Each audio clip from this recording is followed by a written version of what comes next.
warahmatullahi wabarakatuh. Kami dari kelompok 6 dari mata kuliah Ekonomi Regional ingin mempresentasikan hasil kerja dari kelompok kami mengenai model alokasi investasi regional. Kami yang beranggotakan 3 orang. Yang pertama saya sendiri, Angela Ismawardani, NIM 194206668. Yang kedua, Zainuddin Effendi, NIM 194206646. Dan yang terakhir, Wasri, NIM 194206653. Pembahasan pertama mengenai alokasi investasi antar wilayah. Alokasi investasi antar wilayah atau Regional Allocation of Investment merupakan salah satu aspek yang sering dibahas dalam ilmu ekonomi wilayah atau regional economics. Alasannya adalah karena alokasi investasi ini merupakan faktor penting yang dapat mempengaruhi dan menentukan pertumbuhan serta pemerataan pembangunan ekonomi antar wilayah. Karena itu, aspek ekonomi antar wilayah banyak menarik perhatian para ahli ilmu ekonomi wilayah, rencana pembangunan daerah, dan pengambilan keputusan. Investasi yang dimaksud di sini dapat berbentuk investasi swasta, penanaman modal dalam negeri atau PMDN, penanaman modal luar negeri, maupun investasi pemerintah yang disalurkan melalui anggaran pembangunan nasional dan daerah. Pembahasan tentang alokasi investasi swasta antar wilayah mula-mula diformulasikan oleh Anisur Rahman dalam tahun 1963 dengan mengikuti aliran ilmu ekonomi neoklasik atau neoclassical economics yang kemudian dikenal dengan Rahman Model. Sistem ini kemudian melanjutkan pembahasan dengan logika yang sama tetapi menekankan analisisnya pada alokasi investasi pemerintah. Kemudian Hermansen melakukan pula formulasi model alokasi ini antar wilayah dengan menggunakan aliran ilmu ekonomi Keynes atau Keynesian Economics yang kemudian dikenal dengan Hermansen Model. Sedangkan khusus untuk Indonesia, alokasi-alokasi investasi antar wilayah ini juga telah diformulasikan khusus untuk investasi pemerintah yang dikenal sebagai alokasi dana perimbangan antar wilayah yang ditetapkan dalam rangka pelaksanaan otonomi daerah mulai tahun 1999 yang lalu. A. Rahman Model. Anisur Rahman, seorang warga negara Pakistan yang belajar ilmu ekonomi untuk tingkat doktoral pada salah satu universitas di Amerika Serikat, membahas dalam disertasinya tentang alokasi investasi antara Pakistan Timur atau sekarang Pakistan dengan Pakistan Barat atau sekarang Bangladesh pada awal tahun 60-an atau Rahman 1963. Dalam hal ini, Pakistan Barat dianggap sebagai daerah yang relatif maju, sedangkan Pakistan Timur dianggap sebagai daerah yang relatif terbelakang. Sasaran utama dalam analisa ini adalah dalam rangka memaksimalkan pertumbuhan ekonomi nasional Pakistan sehingga proses pembangunan negara ini dapat ditingkatkan kesemuanya menggunakan prinsip-prinsip dari teori ekonomi neoklasik yang sangat populer pada waktu itu. Tulisan Rahman yang mula-mula muncul diformulasikan dengan menggunakan dynamic optimization model secara diskrit.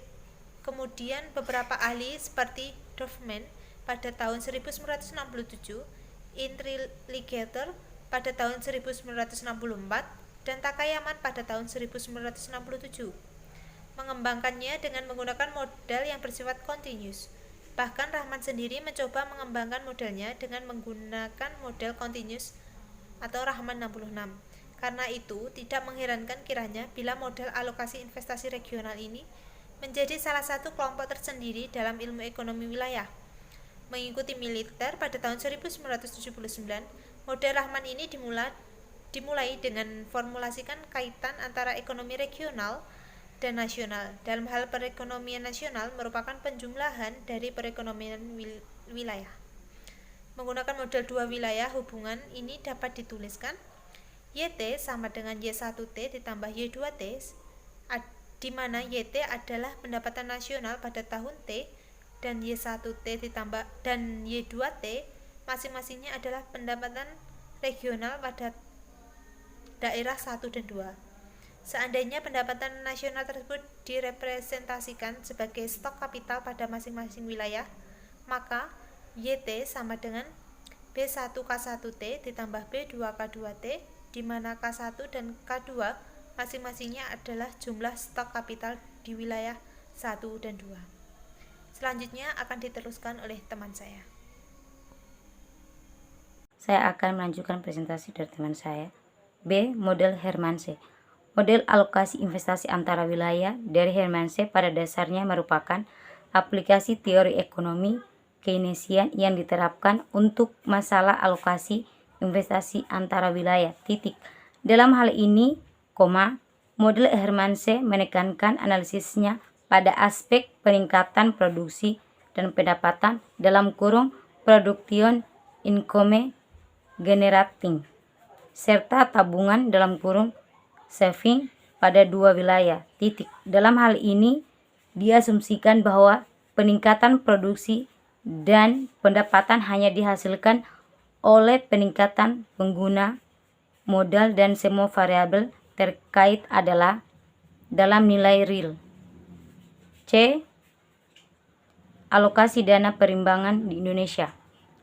Sebagaimana disinggung terdahulu bahwa penetapan dana alokasi perimbangan (equalization transfer) di Indonesia dilakukan dalam rangka penerapan prinsip desentralisasi fiskal (fiskal desentralisation).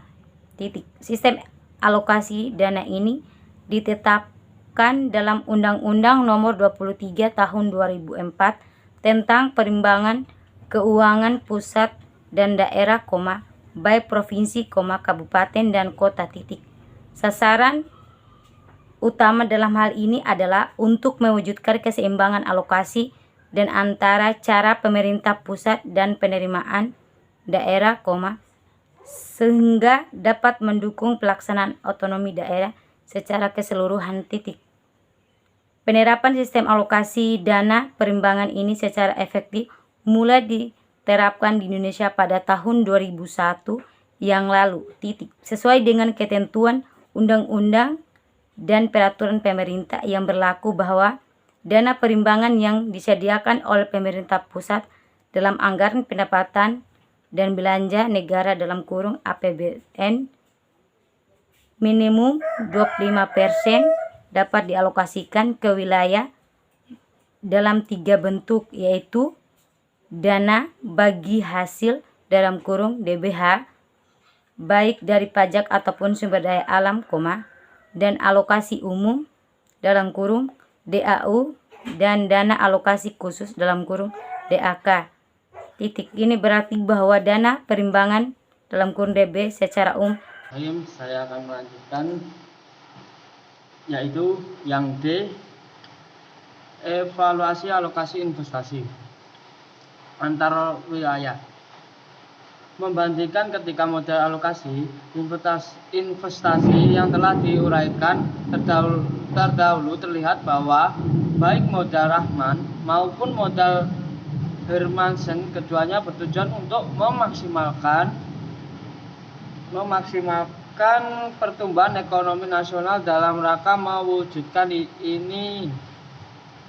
Maka kesimpulan pertama dari kedua model alokasi investasi antar wilayah yang harus dilakukan adalah berdasarkan kriteria internal rate of growth yang ada dasarnya sama dengan tingkat pengambilan investasi. Dalam praktek kedua model ini sulit diterapkan karena masyarakat umumnya menuntut alokasi investasi yang adil dengan memperhatikan kebutuhan investasi daerah bersangkutan. Di samping itu, pengalokasian sepenuhnya kepada suatu daerah adalah tidak mungkin dilakukan karena daerah lainnya juga memerlukan investasi yang untuk mendorong pertumbuhan ekonomi daerah. Hal yang harus dilakukan hanyalah memberikan alokasi yang lebih besar kepada suatu daerah kalau memenuhi kriteria yang telah ditetapkan.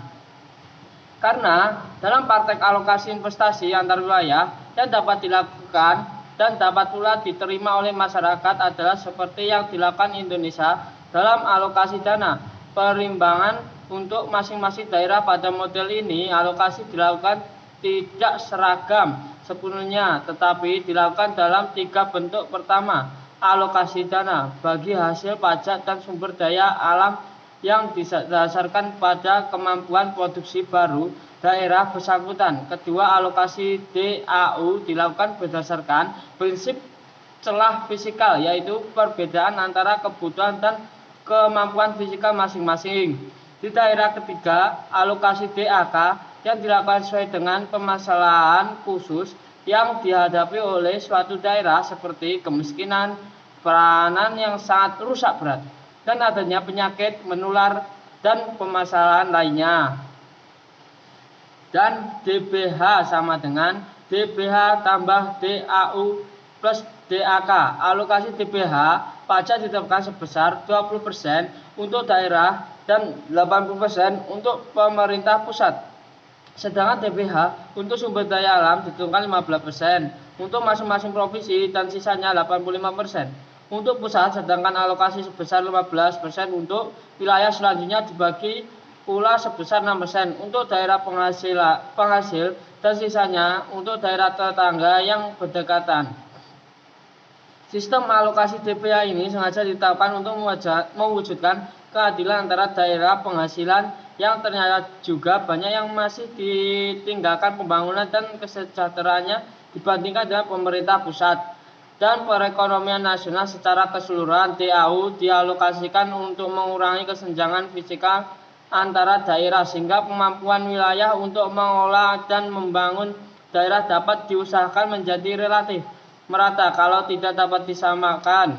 Karena itu prinsip dipakai di sini adalah bahwa DAU dialokasikan sesuai dengan kesenjangan fiskal agar wilayah ini berarti bahwa wilayah dengan kapasitas fisikal besar karena DBH yang relatif seperti Provinsi Kalimantan Timur dan Provinsi Riau seharusnya mendapat DAU lebih kecil, sedangkan wilayah dengan kapasitas kecil karena DBH kecil seperti Provinsi Sumatera Barat seharusnya mendapat DAU lebih besar. Alokasi